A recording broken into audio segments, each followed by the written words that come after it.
Olá, meus amigos, alunos, ex-alunos, pessoas que passavam como eu aqui na internet, né?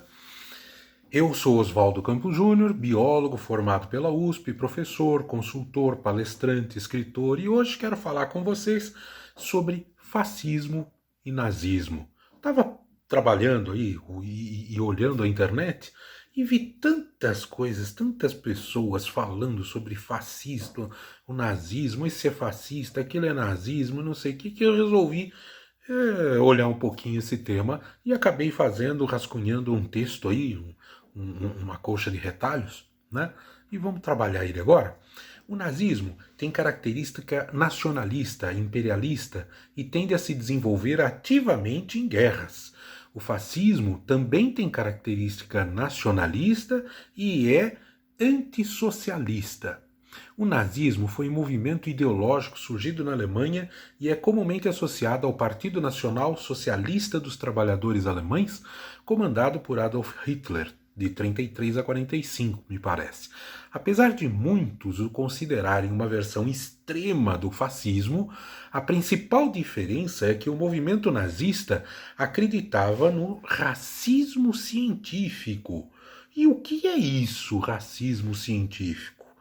É a crença de uma pseudociência de que existem raças de seres humanos superiores e inferiores. Isso é uma loucura, né? É um negócio maluco.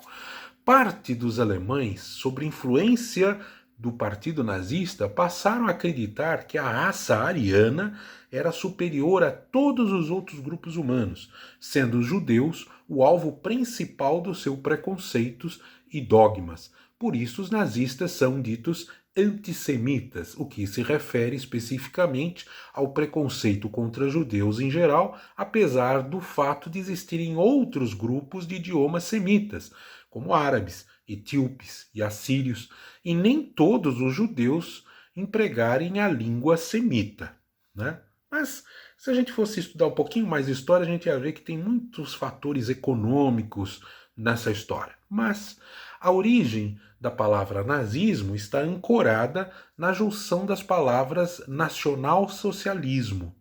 Porém, este socialismo nazista foi redefinido pelos nazistas para distingui-lo do socialismo marxista, fortemente rechaçado pelo nazismo. O fascismo foi um sistema político liderado por Benito Mussolini e surgiu na Itália entre a Primeira e a Segunda Guerra Mundial, de 19 a 1939, sob o comando de Mussolini. O fascismo influenciou politicamente diversos países na Europa. Né? Em um regime fascista, a sociedade e a economia ficavam sob domínio do Estado. Este usa a ditadura e a força para implantar medidas, além de utilizar a violência para reprimir a oposição. Como no nazismo, os fascistas eram extremamente nacionalistas e anticomunistas, assim como não acreditavam na liberdade política e econômica. O fascismo pregava que os interesses da população eram os interesses do Estado, apesar do movimento desprezar a democracia eleitoral. Por isso, não era necessário que o povo se manifestasse através de representantes eleitos, pois o Estado já saberia o que seria melhor para a população. O regime é autoritário, sendo o poder do líder inquestionável, pois possui uma espécie de divindade. Né? É um negócio louco. Né? Uma das diferenças mais importantes entre fascismo e nazismo é que o movimento não incorporou o racismo nas suas diretrizes originais. Bom, e agora fica a pergunta: o nosso presidente, no nosso país, tem tendência fascista, nazista ou é uma espécie de híbrido inculto das duas, né? Isso tá uma miscelânea no Twitter, no Facebook, no Instagram, né, nas reportagens, cada um fala uma coisa. Bom, para os otimistas, a incompetência e a ignorância do presidente teriam, ao menos, o lado positivo de reduzir os danos potenciais de sua administração. Afinal de contas, um político habilidoso, com um projeto autoritário, seria muito mais temerário para o regime democrático. Isso tem razão. Para os mais pessimistas, o governo caminha a passos largos em direção ou na direção do autoritarismo total. Meu Deus. Fica o pensamento de que hoje há uma tentativa do nosso presidente da República de infantilização da sociedade brasileira, entendida aqui como o desejo de torná-la desinteressada com a coisa pública, facilitando assim o domínio desta sociedade. Se a gente lembrar, na posse do ministro da Educação, isto ficou evidenciado quando ele disse que, abre aspas, queremos uma garotada que comece a não se interessar por política, fecha aspas. O ataque do presidente, né, e dos seus aos intelectuais, às universidades públicas, ao conhecimento, faz parte desse desejo de desmobilização e embrutecimento da sociedade, e é de um dos aspectos mais marcantes e alarmantes do seu autoritarismo. Aí vem a reflexão. Não consigo responder. Ainda estamos numa democracia? Qual é a linha política do nosso governo?